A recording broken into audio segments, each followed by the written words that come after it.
ओम नमो भगवते वासुदेवाय। कार्तिक मास महत्व का पहला अध्याय। कृपा करो माता शारदा, आन बसो लेखनी, मैं सिमरू माता शारदा, बैठे जीवा आए। कार्तिक मास की कथा लिखे शरद हर्ष आए, जिससे कार्तिक मास कथा सही लिख जाए। नैमिसारण तीर्थ में श्री सूत जी महाराज जी 88,000 सोनक आदि ऋषियों से बोले, अब मैं आपको कार्तिक मास की कथा विस्तार से सुनाता हूँ, जिसे सुनकर के मनुष्य सब प्रकार के पापों से छूटकर अंत में वैकुंठ को प्राप्त होता है।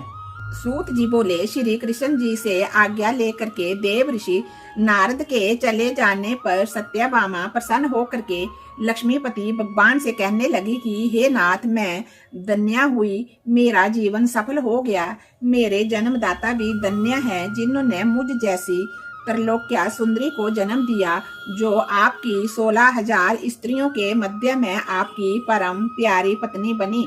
मैंने वह कल्प वृक्ष आदि पुरुष आपके साथ नारद जी को विधि पूर्वक दान में दे दिया, परंतु वही कल्प वृक्ष मेरे घर लहरा रहा है, जिस बात को मृत्यु लोक में कोई भी स्त्री नहीं जानती।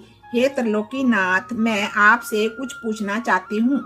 आप मुझे विस्तार पूर्वक कार्तिक मास की कथा सुनाओ, जिसको सुनकर के मेरा हित हो तथा जिसके करने से कल्प पर्यंत भी आप मुझसे विमुख ना हो। भामा के ऐसे वचनों को सुनकर के हंसते हुए श्री कृष्ण जी सत्यभामा का हाथ पकड़कर तथा अपने सेवकों को वहीं रोककर विलास युक्त अपनी पत्नी को कल्प वृक्ष के नीचे ले गए और हंस कर बोले कि हे प्रिय, 16,000 रानियों में से मुझे तुम प्राणों के समान प्यारी हो।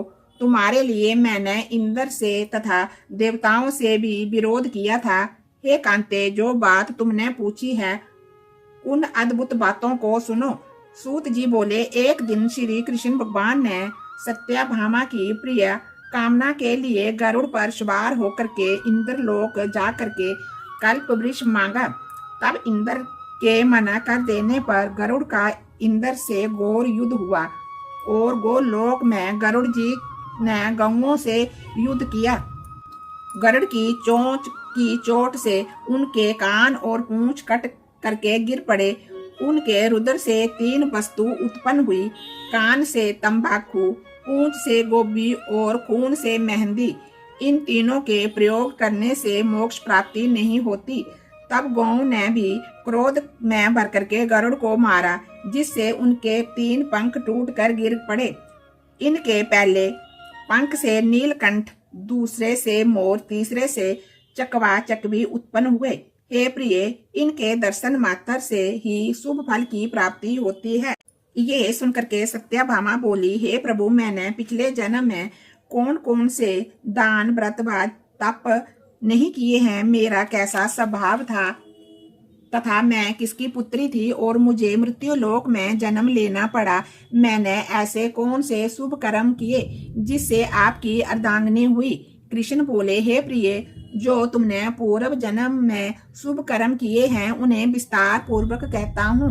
पूर्व समय में सतयुग के अंत में मायापुरी में अत्रि गोत्र में देव शर्मा नाम का एक ब्राह्मण वेद वेदांत का जानने वाला रहता था। वह रोज अतिथियों की सेवा, हवन और सूर्य भगवान की पूजा किया करता था। उसका तेज सूर्य के समान तेजस्वी था। उसके वृद्धा अवस्था में गुणवती नाम की कन्या हुई।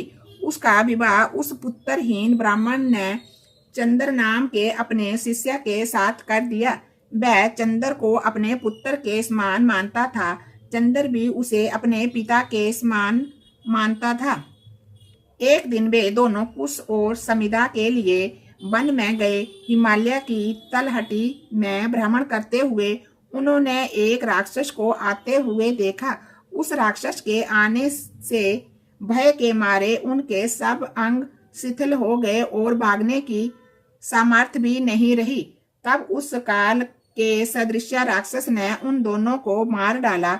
उनके धर्मात्मा होने के कारण मेरे पार्षद उनको मेरे पास बैकुंठ में ले आए, क्योंकि उन्होंने आजीवन सूर्य भगवान की पूजा की थी। उस कर्म से मैं उन दोनों पर अति प्रसन्न हुआ। शिव, सूर्य, गणेश जी व देवी, इन सब देवताओं की पूजा करने वाले सब स्वर्ग को प्राप्त होते हैं। मैं एक होता हुआ भी काल और कर्म के भेद से 5 प्रकार का होता हूँ। जैसे एक देवदत्त, पिता, भ्राता आदि नामों से बोला जाता है। जब वह दोनों विमान पर चढ़े हुए सूर्य के समान तेजस्वी रूप चंदन और माला धारण किए हुए मेरे भवन में आए तो दिव्य भोग भोगने लगे। दूसरा अध्याय। सिमर चरण गुरुदेव के लिखूं शब्द अनूप, कृपा करे भगवान सतचित आनंद सब रूप। भगवान श्री कृष्ण ने कहा, हे देवी गुणवती, अपने पिता व पति को राक्षस के द्वारा मारे जाने की समाचार को सुनकर के बड़ा विलाप करने लगी। हे नाथ, हाय पिता, मुझको त्याग कर तुम कहाँ चले गए? मैं अकेली कन्या हूँ तुम्हारे बिना। अब मैं क्या करूँ? अब मेरे भोजन और वस्त्र आदि की व्यवस्था कौन करेगा? घर में स्नेह पूर्वक मेरा पालन पोषण कौन करेगा? मैं कुछ नहीं कर सकती। मुझ विधवा की रक्षा कौन करेगा? मैं कहाँ जाऊं? क्या करूं? मेरा तो अब कहीं ठिकाना नहीं रहा। इस तरह रोती बिखलती गुणवती पछाड़ खा करके पृथ्वी पर गिर पड़ी और मूर्छित हो गई और देर तक पड़ी रही। फिर जब होश में आई तो उसने अत्यंत करुणा विलाप कर शोक सागर में डूब गई।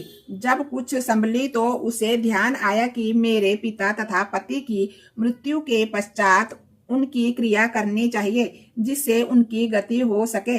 अतः उसने अपने घर की सारी वस्तुएं बेच दी। उनके बेचने से जो पैसे उसे मिले उसने अपने पिता और पति का श्राद्ध आदि किया। फिर वह उसी नगर में रहती हुई भगवान विष्णु जी की भक्ति में 8 पहर रहने लगी। उसने जन्म से लेकर के मृत्यु तक नियम पूर्वक सारी एकादशियों के व्रत और कार्तिक महीने में उपवास तथा व्रत किए। हे प्रिय, ये एकादशी और कार्तिक व्रत मुझको बड़े ही प्यारे हैं। मुक्ति, भुक्ति, पुत्र तथा संपत्ति को देने वाले परम पवित्र हैं। जो मनुष्य कार्तिक में जब तुला राशि पर सूर्य आता है तो सवेरे उठ करके स्नान करते हैं, व्रत व उपवास करते हैं, वह मुझे बहुत ही प्यारे हैं। क्योंकि यदि वह बड़े पापी भी हो तो भी स्नान व व्रत के प्रभाव से उनको मोक्ष की प्राप्ति हो जाती है। जो मनुष्य कार्तिक में स्नान, जागरण, दीप दान तथा तुलसी के वृक्ष की रक्षा करते हैं वह साक्षात भगवान विष्णु के तुल्य हैं। जो मनुष्य कार्तिक मास में मंदिर में झाड़ू लगाते हैं और स्वास्तिक बनाते हैं और विष्णु भगवान की पूजा करते हैं वह जीवन मुक्त हो जाते हैं। ये सुनकर के गुणवती भी प्रति वर्ष मन लगा करके कार्तिक का व्रत और भगवान विष्णु जी का पूजन करने लगी। हे प्रिय, एक बार वह जबरग्रस्त थी और दुबली हो गई थी, फिर भी किसी ना किसी प्रकार गंगा स्नान के लिए चली गई। गंगा तक पहुंची थी किंतु शीत के मारे वह बुरी तरह से कांप रही थी। वह एकदम शिथिल हो गई। तब वह मेरे भगवान विष्णु के दूतों द्वारा मेरे धाम में आ गई। उसके पश्चात ब्रह्मा आदि देवताओं की प्रार्थना पर जब मैंने कृष्ण का अवतार लिया तो उस समय मेरे गण भी मेरे साथ आए।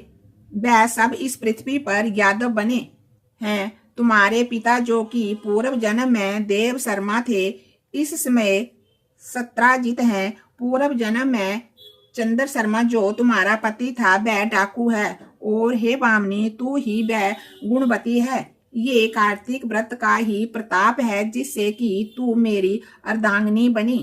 पूर्व जन्म पर तुलसी का पौधा लगाया था, वह इस समय तेरे महलों के आंगन में कल्प वृक्ष के रूप में खड़ा है।